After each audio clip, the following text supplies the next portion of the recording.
नमस्कार दोस्तों, दिन भर की सभी बड़ी खबरें सामने निकल के आ रही हैं, जहां पर एक एक करके दोस्तों चलेंगे। तमाम बेहद बड़ी खबरें आप तक पहुंचाएंगे, जहां पर खबरों में बात होगी दोस्तों राहुल गांधी की। यहां पर सभी बातें एक एक करके सही साबित होने लगी हैं। जी हां दोस्तों, हिंडनबर्ग की रिपोर्ट के बाद में राहुल गांधी फिर से सही साबित हुए। जो कहा वो सच हुआ। जानेंगे पूरी खबर। इसके साथ ही दोस्तों खबरों में बात होगी। यहां पर कांग्रेस पार्टी के टिकट की मांग यहां पर तेजी से बढ़ चुकी है। एक एक करके हर अपडेट आप तक पहुंचाएंगे। सेबी पर लगे आरोपों की महाघोटाले की जांच जेपीसी से होनी चाहिए। कांग्रेस पार्टी ने बड़ी मांग कर दी है दोस्तों। एक एक करके हर जानकारी आप तक पहुंचाएंगे। खबरों की तरफ बढ़ने से पहले अगर आप लोग भी मानते हैं कि राहुल गांधी दूरदर्शी नेता हैं और आने वाले वक्त में देश का नेतृत्व कर सकते हैं, तो अभी इस वीडियो को लाइक कीजिएगा दोस्तों, और कमेंट बॉक्स में भी सपोर्ट राहुल गांधी जरूर ही कमेंट कीजिएगा दोस्तों। पहली बड़ी खबर बताते चले। हिंडनबर्ग के आरोपों के बाद में राहुल गांधी के कई बयान तेजी से वायरल हो रहे हैं दोस्तों। जो कहा सच हुआ। राहुल गांधी जो भी कहते हैं वो भले ही देर से लेकिन सही साबित होता है। राहुल गांधी ने कोविड क्राइसिस के बारे में चेतावनी दी थी, लेकिन मोदी सरकार ने नहीं सुना और बाद में राहुल गांधी सही साबित हुए। राहुल गांधी ने राफेल घोटाले के बारे में कहा। राहुल गांधी पेटीएम घोटाले के बारे में भी सही साबित हुए। राहुल गांधी अडानी स्कैम के बारे में भी सही साबित हुए।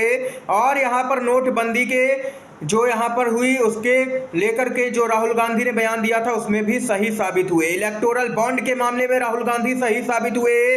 3 काले कानून जो किसानों के लिए लाए गए थे उसको लेकर के राहुल गांधी ने कहा था कि आज नहीं तो कल आपको ये कानून वापस लेने पड़ेंगे, और लेने भी पड़े हैं। यानी कि राहुल गांधी हर मुद्दे पर सही साबित हो रहे हैं दोस्तों। और हिंडनबर्ग ने यहां पर देख सकते हैं कि सेबी पर आरोप लगाया है, और गंभीर आरोप लगाया है कि अडानी के साथ में सेबी ही मिली हुई है, जिसके जरिए देश के अंदर महाघोटाला किया गया है। संसद के अंदर राहुल गांधी ने साफ तौर पर कहा था कि हर कोई मिला हुआ है, और अब एक बार फिर से राहुल गांधी का यह बयान यहां पर सही साबित हो चुका है। आप लोगों की क्या कुछ राय है राहुल गांधी के बयानों को लेकर के कमेंट बॉक्स में बताइएगा। इसके साथ ही बीजेपी बौखलाई है। हिंडनबर्ग रिपोर्ट अडानी के घोटाले के बारे में है, जिसमें बीजेपी का कोई शब्द तक नहीं है, लेकिन बौखला बीजेपी गई है। जी हां दोस्तों, सारे जवाब उनकी पार्टी के लोग ही दे रहे हैं। ये आखिर क्या कनेक्शन है कि आरोप अडानी पर लगते हैं और उनको बचाने के लिए भाजपा आगे आ जाती है। ये यहां पर दोस्तों खबर सामने निकल के आई है। आप लोगों की क्या कुछ राय है खबर को लेकर के बताइएगा कि आखिर भाजपा अडानी को क्यों बचाने में लगी रहती है, जांच आखिर क्यों नहीं होने देती है निष्पक्ष तरीके से। आपकी जो भी राय हो कमेंट बॉक्स में बता सकते हैं। इसके साथ ही एक और अपडेट की तरफ बढ़ते हैं। 4 राज्यों के अंदर इस साल विधानसभा का चुनाव होना है, और इस बीच कांग्रेस पार्टी की टिकट की मांग यहां पर कई गुना तक बढ़ चुकी है। आप लोगों को बताते चले, हरियाणा में अक्टूबर में होने वाले विधानसभा चुनाव के लिए 90 सीटों के लिए, जी हां दोस्तों 90 विधानसभा सीटों के लिए 2600 से भी ज्यादा कांग्रेस के नेताओं ने टिकट के लिए आवेदन किया है। यानी कि सभी नेता और कार्यकर्ता यही चाहते हैं कि कांग्रेस पार्टी उनको टिकट दे दे और वे यहां पर विधानसभा पहुंच जाएं, क्योंकि बताते चले जिन भी कांग्रेस के नेताओं को टिकट मिलेगा उनमें ज्यादातर चांस नजर आएंगे कि वे जीतते हुए नजर आए। क्योंकि आप लोगों को बताते चले हरियाणा में एक तरफा लहर कांग्रेस पार्टी की नजर आ रही है, इसीलिए कई गुना तक आवेदन कांग्रेस पार्टी को मिले हैं। 90 सीटों के लिए 2600 से भी ज्यादा कांग्रेसी नेताओं ने यहां पर टिकट के लिए आवेदन दिया है। यानी कि लोकप्रियता का अंदाजा इसी से लगा सकते हैं। नेता पहले से ही भाप गए हैं कि राज्य के अंदर किसकी लहर है। यह खबर आई है सामने। इसके साथ ही बीजेपी के टिकट पर कोई नेता चुनाव लड़ने तक को तैयार नहीं हो रहा है। खबर तो यहां तक भी आ रही है। इसके साथ ही दोस्तों आप लोग भी जरूर ही कमेंट बॉक्स में बता सकते हैं कि आप लोग हरियाणा के विधानसभा चुनाव में कांग्रेस पार्टी का समर्थन करने जा रहे हैं या फिर बीजेपी का। इस बीच एक और अपडेट की तरफ बढ़ते हैं। कांग्रेस पार्टी ने किया ट्वीट और कहा कि अडानी महाघोटाले की जांच सेबी को दी गई। अब खबर है कि सेबी की चीफ माधवी बुच भी अडानी महाघोटाले में शामिल हैं। मतलब घोटाले की जांच करने वाला ही घोटाले में शामिल है ना कमाल की बात। साफ है, नरेंद्र मोदी ने जांच के नाम पर अपने परम मित्र को बचाने की साजिश रची है। इस महाघोटाले की सही जांच सिर्फ जेपीसी से ही हो सकती है, लेकिन मोदी सरकार जेपीसी बनाने के लिए तैयार नहीं है। लेकिन नरेंद्र मोदी कब तक अडानी को बचाएंगे?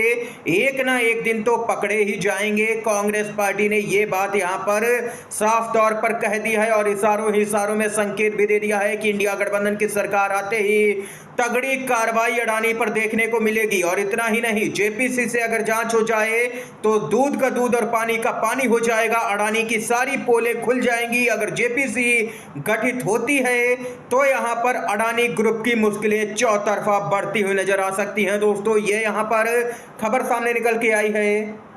इसके साथ ही दोस्तों, आम आदमी पार्टी के नेता संजय सिंह की भी पूरे मामले पर यहां पर राय सामने निकल के आई है। संजय सिंह ने कहा कि हिंडनबर्ग खुलासे की भनक लग गई थी। 3 दिन पहले मोदी ने संसद का सत्र समाप्त कर दिया।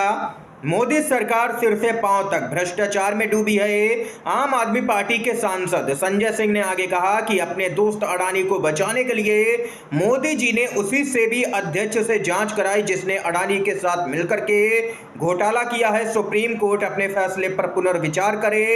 इतना ही नहीं, सेबी चीफ पर हिंडनबर्ग के आरोपों के बाद कांग्रेस पार्टी बोली, अब पता चला कि अनिश्चित काल के लिए अचानक क्यों यहां पर संसद को स्थगित कर दिया गया। यहां पर सरकार भागी है संसद बंद करके, ये कांग्रेस पार्टी का साफ तौर पर कहना है। दोस्तों, बड़ी अपडेट आ रही है सामने। संसद में कानून बना करके खत्म करना चाहिए सुप्रीम कोर्ट का फैसला, खड़गे बोले हैं। जी हां दोस्तों, SC ST आरक्षण पर कांग्रेस ने मोदी सरकार को घेरा है। SC ST आरक्षण को लेकर के बीते कई दिनों से मामला काफी गर्म है। इसी को लेकर के कांग्रेस पार्टी ने भी अपना रुख अब यहां पर साफ कर दिया है। पार्टी के अध्यक्ष मल्लिकार्जुन खड़गे ने तो साफ साफ बता दिया है कि उनकी पार्टी नहीं चाहती कि सुप्रीम कोर्ट का फैसला आने वाले समय में किसी भी कीमत पर लागू हो। इसके साथ ही उन्होंने केंद्र की मोदी सरकार पर आरक्षण से समझौता करने का आरोप लगाया है। उन्होंने कहा है कि अब SC ST लोगों को क्रीमी लेयर कहकर के आरक्षण से बाहर करना उनके लिए बड़ा झटका है। इससे पता चलता है कि भाजपा धीरे धीरे आरक्षण खत्म करने की मंशा रखती है। नेता प्रतिपक्ष जो है राज्यसभा में मल्लिकार्जुन खड़गे, उन्होंने कहा है कि हम यहां पर सुप्रीम कोर्ट के फैसले के खिलाफ में हैं और हम किसी भी कीमत पर नहीं चाहते हैं कि सुप्रीम कोर्ट का ये फैसला लागू हो पाए। इतना ही नहीं, उन्होंने तो साफ तौर पर खड़गे ने कहा है कि संसद में कानून बना करके खत्म करना चाहिए सुप्रीम कोर्ट का ये फैसला। यहां पर ये अपडेट आई है सामने। इसके साथ ही दोस्तों, अगली बड़ी खबर की तरफ बढ़ते हैं। योगी आदित्यनाथ और डिप्टी सीएम केशव प्रसाद मौर्य के बीच में टकराव तेज हो गया है। जी हां दोस्तों, खबर आ रही है, बताते चलें आप लोगों को। डिप्टी सीएम केशव प्रसाद मौर्य ने एक बार फिर से दिल्ली में डेरा डाल दिया है। अटकलें तेज हो गई हैं, जबरदस्त बगावत। यूपी में भारतीय जनता पार्टी में क्या अब भी सब कुछ शांत नहीं हो पा रहा है? ऐसा इसलिए कहा जा रहा है क्योंकि अब यूपी की सियासत से जुड़ी एक और ऐसी ही खबर आई है जिसके बाद में अटकलों का बाजार गर्म हो गया है। बताते चलें कि योगी आदित्यनाथ से अनबन के बीच में डिप्टी सीएम केशव प्रसाद मौर्य एक बार फिर से दिल्ली में डेरा डाले हुए हैं और वे वहां पर लगातार केंद्रीय मंत्री हो या बीजेपी के बड़े नेता हो, उनसे मुलाकात कर रहे हैं। और इसी बीच उन्होंने यहां पर खट्टर जो कि केंद्रीय मंत्री हैं उनसे भी मुलाकात की है। दोस्तों, इस समय की आज की तमाम बेहद बड़ी खबरें, मुख्य समाचार थे जो हमने आप तक पहुंचाए हैं। वीडियो दोस्तों अगर आप लोगों को पसंद आया हो तो लाइक कीजिएगा, इन खबरों को शेयर कीजिएगा अपने दोस्तों में। आप सभी का बहुत बहुत धन्यवाद। जय हिंद, जय भारत।